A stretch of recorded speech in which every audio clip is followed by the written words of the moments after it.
Hey, what's up, YouTube?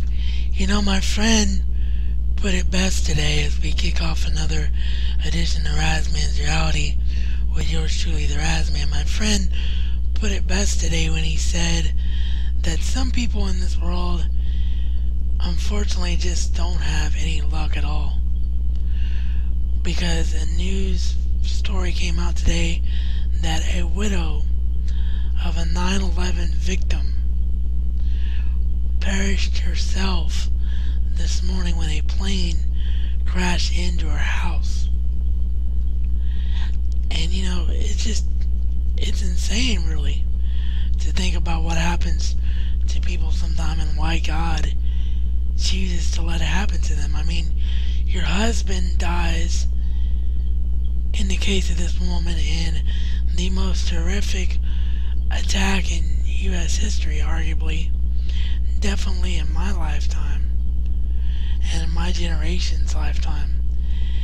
And then you yourself die by means of a plane too.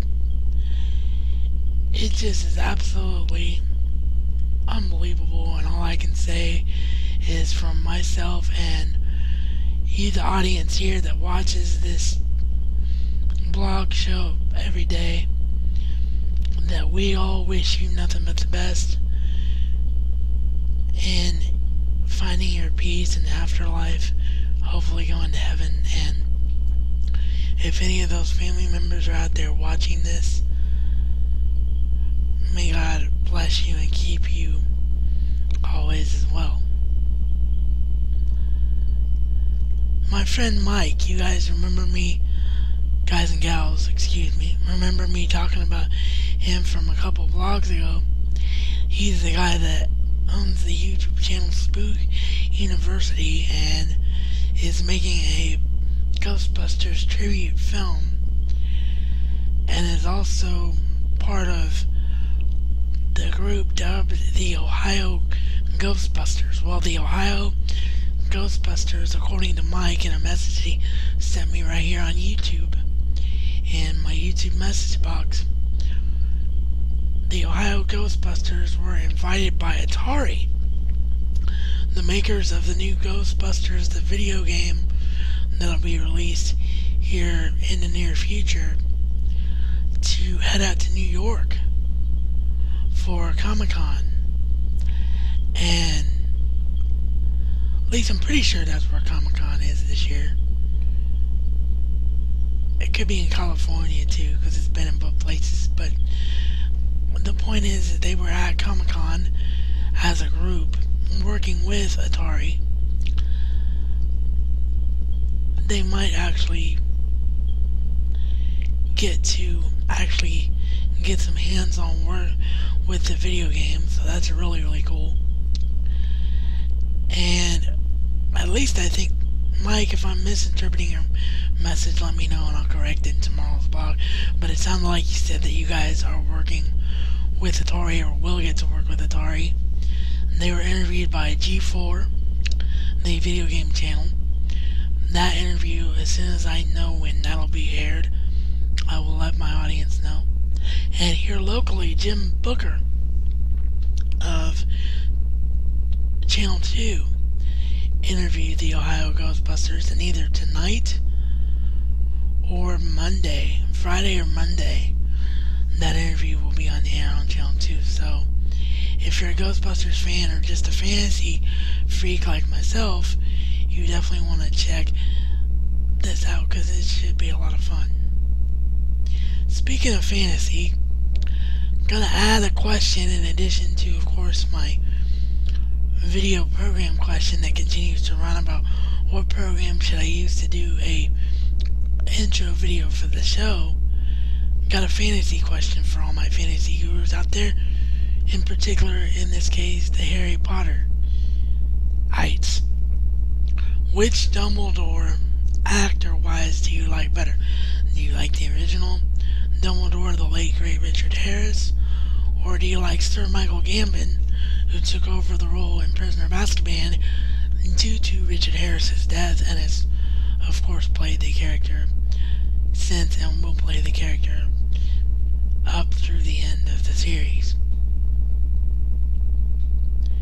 last night, TNA, not much to write home about.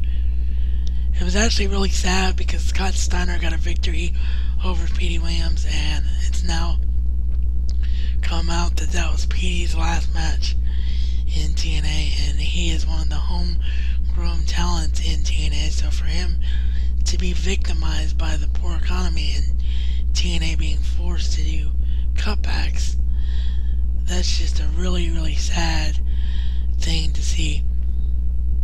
And hopefully he will get picked up by the WWE because he is a phenomenal talent. Lance Hoyt / Rock and Jimmy Rave were both also recently cut due to TNA cutbacks, if you were not aware of that. Former WWE and ECW superstar Stevie Richards debuted last night as a business therapist. Although they didn't show his face, you could hear his voice from a mile away. And the main confrontation was between Kurt Angle and Sting. Kurt Angle upset that he did not become TNA World Champion and against all odds, saying Sting betrayed the family. That led to Kurt Angle wanting Sting to lay down and give him the World Heavyweight Championship. That did not happen, so you're going to see Sting versus Kurt Angle one-on-one. So, is Sting officially out of the main event mafia? I don't know, because you had Booker T on one side and Scott Steiner on the other. Booker T and Steiner and Nash are all trying to keep Kurt Angle and Sting apart. They're trying to keep the main event mafia together. So I personally hope the main event mafia doesn't end so quickly, because I think it is one of the few bright spots in TNA right now. Very, very, very few.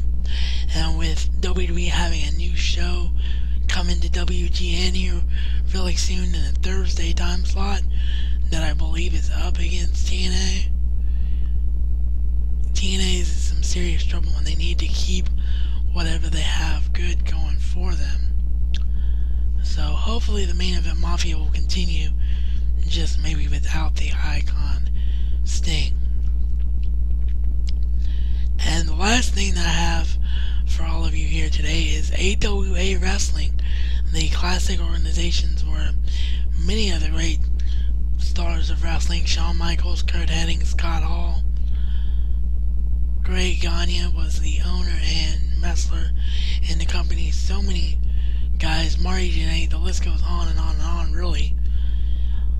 That show, or that federation rather, as you may or may not know, aired originally on ESPN back in the day. Well, ESPN has started to re-air the episodes on ESPN Classic at midnight. I'm not sure what night it is, because their schedule seems to be different every night at midnight when I look,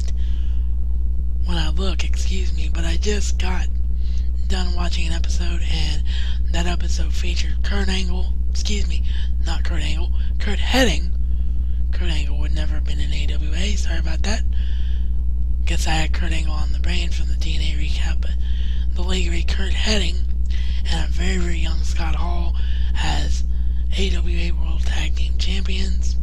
You had Marty Jannetty in an interview segment announcing that he and Shawn Michaels were going to team up in the AWA. I think that was the first announcement of them ever becoming a tag team in wrestling history, one of the greatest tag teams of all time. So if you're a wrestling historian, you definitely want to check out the AWA episodes, especially if you have never seen them, or you're like me and were really, really young when AWA was on the air, because it will be something new to you or something that you're unable to remember, and it will be very, very entertaining to watch.